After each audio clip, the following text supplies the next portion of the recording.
ลูกเขา จะว่าเบ้านงลูกเบ้านง ลูกเขา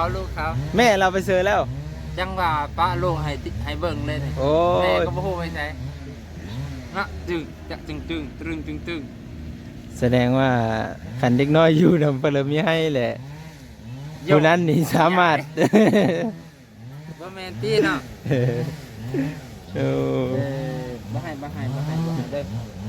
จะได้เพิ่นเรื่องจ้าเนาะ เออ เพิ่นเรื่องอะไรนี่เนาะฮะ ไอ้โย เอ้ย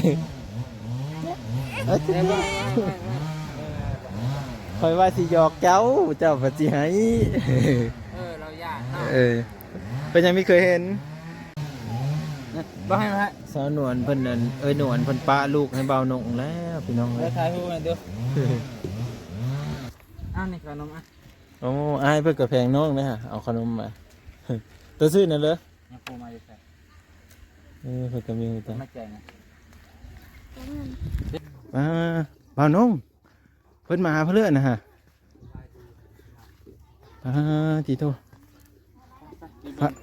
พระอาจารย์เพิ่นมาตัวเสื้อนะ ไปเบิ่งพระอาจารย์เพิ่นมาแจกหยัง โอ้โย โอ้ใจเย็นๆโอ้คำดาว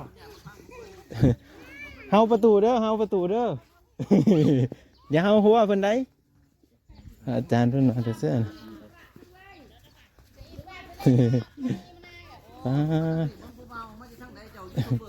โดยมาสักการกันนะ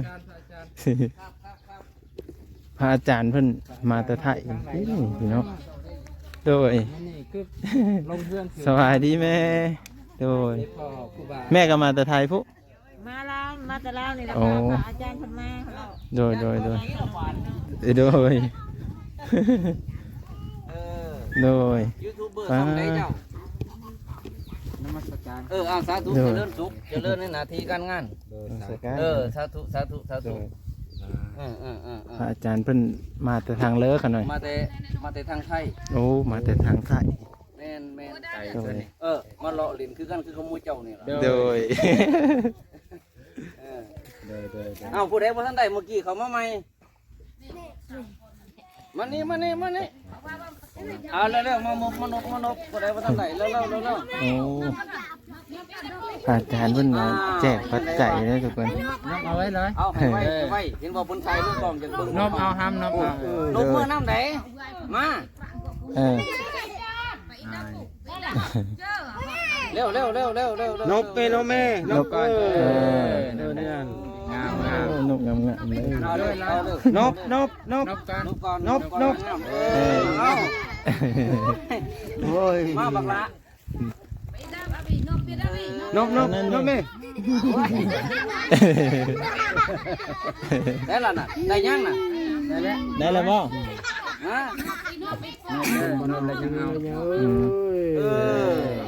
มาบักเสียดำเห็นว่าบุญคนตายออกกล้องเจ้าอยากออกบ่กล้องน่ะไปเฮ็ดหยังมาละพากน่ะไปทำไมเป็นไรยางได้บ่ทำไมโอ้บ่ได้ยางรับตาโอ้ตายเอ้านี่พูดน้อยๆนี่หัวละล้านนี่พูดน้อยๆยังบ่ทันได้เอาหน่อมาเอาไว้มาไว้เอาถือเบิ่งนี่เขาเอิ้นอีหยังนี่จะว่าโอ้เฮ้ยล่ะเอ้ามาใหม่บ่น่ะมาได้แล้วบ่เอาได้แล้วข่อยจำบ่ได้ดิ เพิ่นมากับคณะญาติโยมได้คนเลยพี่น้องพระอาจารย์เพิ่นมาแต่ จำบ่ได้เด้อบ่ได้ได้เด้อข่อยบ่ให้เพิ่มไหนห้ามดับเบิ้ลเนาะ ดับเบิ้ลมาได้เด้อ เจ้าจะไปรอทั้งไหนอีกนี่ โอ้ข้าหน่อยมา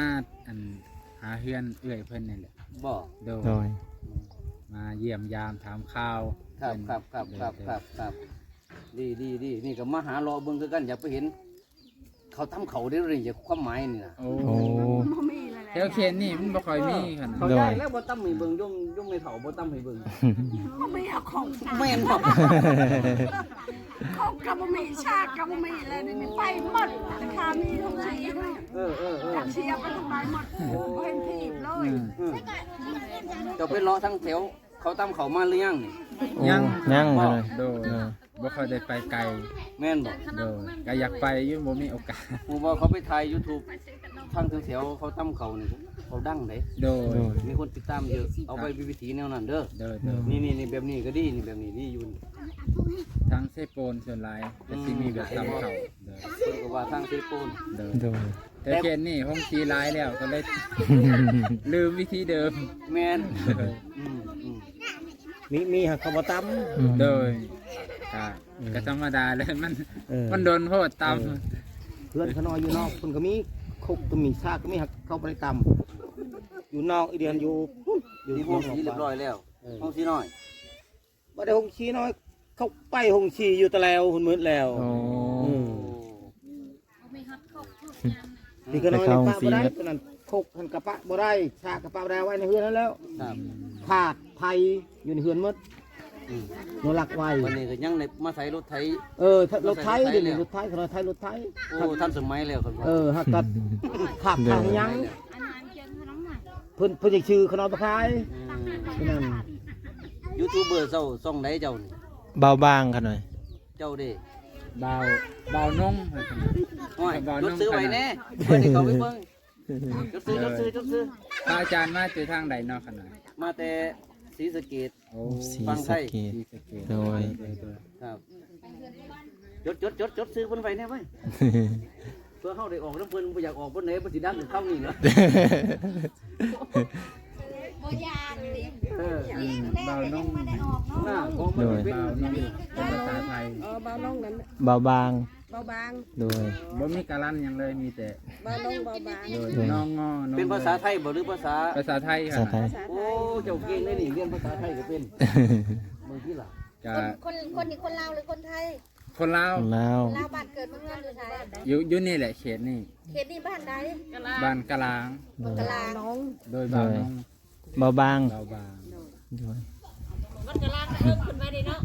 โดย แม่นกะลางกะลางทำผ้าติดมึงซน ขับพระ เราสัมภาษณ์ไปทำมันคน ทงกว้างนี่ยังมีบอก6 โมง 6 มือตามเข่าแต่เจ้าไปมาแล้วบอก ไปเลยไปเมื่อวานนี่ก็ มีบอก บ่เห็น เห็นบ่ มันมีลงสีใหญ่ มันมื เล ด ย แล้ว แต่นี่ เอ้า สี บ่ได้มาทันได้ มีลงสีใหญ่เลยก็ มี เลย มี ยาก หักเขาบ่ต มีแต่เขาบ่ตำ เขาตามการคันที่เขาไปหอดคนที่งานเขาตามให้เบิ่งเขามีอยู่บ่เข่า มาพี่มาพี่มาพี่ เข้าอันมีมีเนาะจังว่า พอแต่ว่ามีคกกับสากเลยยังไปตามให้เบิ่งเท่านั้น มาพี่มาพี่ แต่ว่าแต่กี้มันสิตามมือเศร้าเนาะ โดย แต่ว่าตอนนี้แล้วนี่เขาต้มบ่ได้ตามให้เฮาเบิ่งเขาจ้างให้เขาตาม เข้าใจ ให้ จัง เบิ่ง ได๋ ตอนแรงตอนเช้าก็ต นี่2ใบเออ เข้าใจอยู่แล้วเรียกกันตกลงแล้วเขาโรงเรียนอยู่บ่พักหรือยังเข้าอยู่ ำพักแล้วพัก เซ็งแล้วนะ เด้อ ครับ ลูกเด้อ เสียงผักเหียนเนาะ สอบเซ็งแล้วก็เลยครับ ได้ครบแล้วบ่เบิดละยังเด็กน้อย เบิดละไป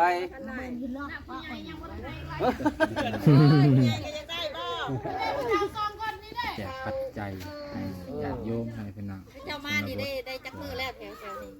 ก็ เฮานี่บ่ บ่รู้เงิน ก็มาตลอด 5,010 บาทแล้วนี่ เอาเลขเงินเพิ่นแน่น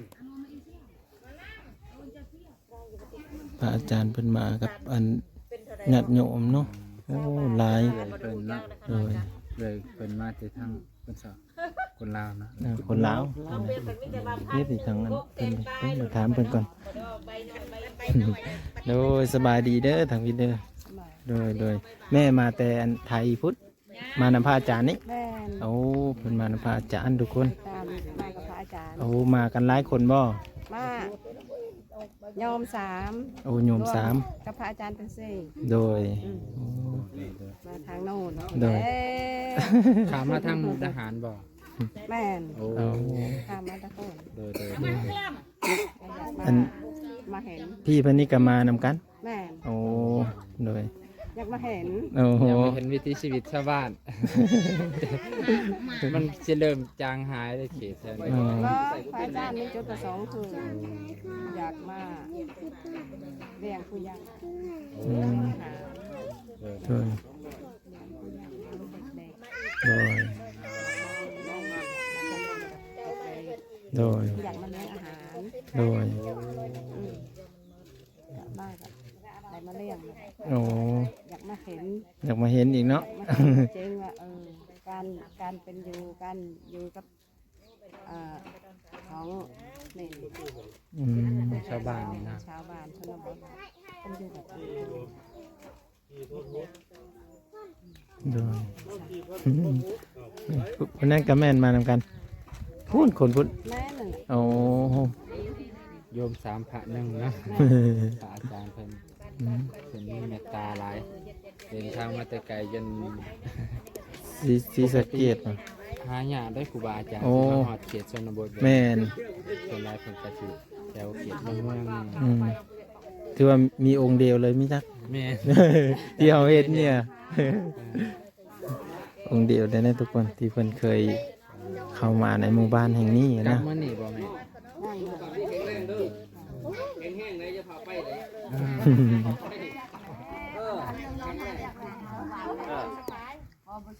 นี่ก็คือกันแข็งแรงเลยเจ้าได้มานั่งเล่นน้ำผู้เฒ่าแข็งแรงเราจะเผาไปคือกัน เพื่อมาเข้านาจะได้เห็นอีกไปได้นะไปได้ยังดีดีแล้วดีแล้ว โดย เอาให้เจริญหุ่งเรื่อง สาธุขนาด เจริญหุ่งเรื่อง อวยพรไปให้รับพรน้ำเพิ่น โดย เจ้าอยู่กลางเลยไปบ้านทั้งข่อยเนี่ยเด้อ บ้านเหรอ บ้านเราบ่แม่นบ้านดอนแดงดอกบ้านเราดอนแดงแต่อยู่ บ้าน บ้าน เรา เราโอ้ยจักว่าเป็นลูกของเจ้า มันเน่าเนาะโดย ลูกผู้ใดแม่ หมอตุ้ยหมอแก้ว บ่แม่ แม่ก็บ่เลยจะมา อืม เป็นร้านทรายเขาแล้ว เพิ่นอยู่อัน แก้วตายแล้วหมอตุ้ย บ้านนั้น หมอนิดตายน้องหมอแก้วยัง โอ้เพิ่นอันอยู่บ้านอัน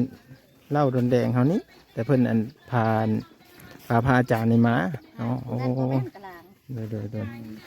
ก็อยู่นำกาลา อ่า แต่ว่า ตะกี้พ่อเฮาอยู่แต่แล้ว ก็แล้ว นั่นว่า เอ แล้ว อ มีภาพ พาอาจารย์เพิ่นมา เจ้าไปแล้วเห็นในบ้าน ยัง เพิ่นมาแบบว่าเพิ่นจะมาลงหงเฮนจะมาเล่งดิกน้อยอยู่หงเฮนแต่ว่าหงเฮนพักก่อน โอ้ นะแล้วก็เลยมาบ้านพามาบ้านนะ โอ้ แต่ว่าหงเฮนได้เล่งแล้วซ้อมหงเฮนคือมันคอกับปฐมเราวดอนแดง โดย แล้วก็เข้าคอเพื่อเพิ่นก็เฮือแล้ว โดยแล้วเพิ่นจะมาเบิ่งเขตชนบทบ้านเฮาอีกเนาะ ส่วนนบดลักๆแล้วก็เยอะมาเห็นตำเข้าแล้วก็เยอะมาเห็นดิกน้อยแบบนี้แหละ โดย แบบว่าเยอะเฮือเยอะแจกเยอะแบบว่าเฮือเขาได้กินอิ่มเพื่อเลยนะ โดย เข้าใจแม่เข้าใจ ไปเดี๋ยว ไปน้อง ตามไป พา เบิ่ง เด้อ โอกาสหน้าพาใหม่ที่แท้นะเกียรติเจ้าของ แล้วเนาะพออยู่กันแล้ว นั่นร้านเสาแองดิร้านเสาลอยฮะ เออ ลูกพอหลิง พอเบิ่งรูปพอเจ้าพุ่นเลย พอหลิงดิ เออ อืม มอลิงนี่เป็นอ้ายมอลูนหรือน้องมอลูน น้อง แต่เป็นอ้ายของมอลอยอีเนาะ แม่น ตามโลด เออ ผู้ใหญ่น่ะมันสิมีผู้ดิ้งน้อยแต่ดิ้งน้อยจือผู้ใหญ่ได้หรอ ไปบนโอ้เงินโบราณ ไปทางใดเรือนผู้ใหญ่บ้านจิตนี่อันแรกเขาบ้านเก่าข้างหลังได้เรือนแล้วนะเขาบ้านเฮือนเขาเฮ็ดเรือนหลังหลังใหม่หั่นแล้วมะขามนี่เป็นมะขามส้มหรือมะขามหวานยังไงไม่กินแล้วบ่ไม่ได้มาก่อคายจะมาก่อซุปได้บ่ไปนี่ได้บ่เฮือนกับบ้านได้เลยคือว่าเฮานี่มันโลกมันกลมได้มาพบกันเลย แม่นกระซั่งก็มีฮู้จักซ้ำ แม่นเจ้าไม่ได้เขตมาขายได้บ่เขตอยากชื่อว่ามาขายหวานเขาจะขายซื้อนั่นละมาหวานที่เท่าไรลูกมะลิอยู่หวานกระดองป้าจะให้เอาลูกมะลุนอันไหนมาหามแก้ว พระอาจารย์เพิ่นก็สิย่างไปย่างไปเฮินพ่อบ้านบ่ให้พี่น้องเนาะก็คือเพิ่นสิมาเลี้ยงข้าวเด็กๆเนาะเพิ่นอิดนะเอ้าคลิปนี้ก็สิซ้ำนี้แหละทุกคนผู้เพิ่นก็สิย่างไปพุ่นเน้องบ้านน้องเนาะเพิ่นก็มากับญาติโยมเพิ่นเนาะคณะญาติโยมแล้วก็มาพบกับญาติโยมอยู่ทางบ้านเล่าดอนแดงแน่ทุกคนเนาะแล้วก็เพิ่นก็ขึ้นมาทางเขตชนบทพี่แน่เพิ่นจะเห็นวิถีชีวิตของชาวบ้านทางนี้เนาะเอ้าเดี๋ยวมื้อหน้าสิมาถ่ายบรรยากาศให้เบิ่งเด้อเพิ่นก็มากับญาติโยมพี่ๆเพิ่น หลายๆคนพี่น้องเอาขอบคุณ FC ที่รับชมเบิ่งพระอาจารย์เพิ่นใจดีมีเมตตาแห่งเนาะแจกขนมให้เด็กๆอยู่ในหมู่บ้านนี่แหละเนาะแล้วก็บ่ว่าจะเป็นเลี้ยงข้าวเลี้ยงอันนั้นอาหารเด็กๆแต่ว่ามื้อนี้เป็นวันพักเพิ่นก็เลยบ่ได้เลี้ยงทุกคนเอาวิดีโอหน้าพอกันใหม่สวัสดีครับ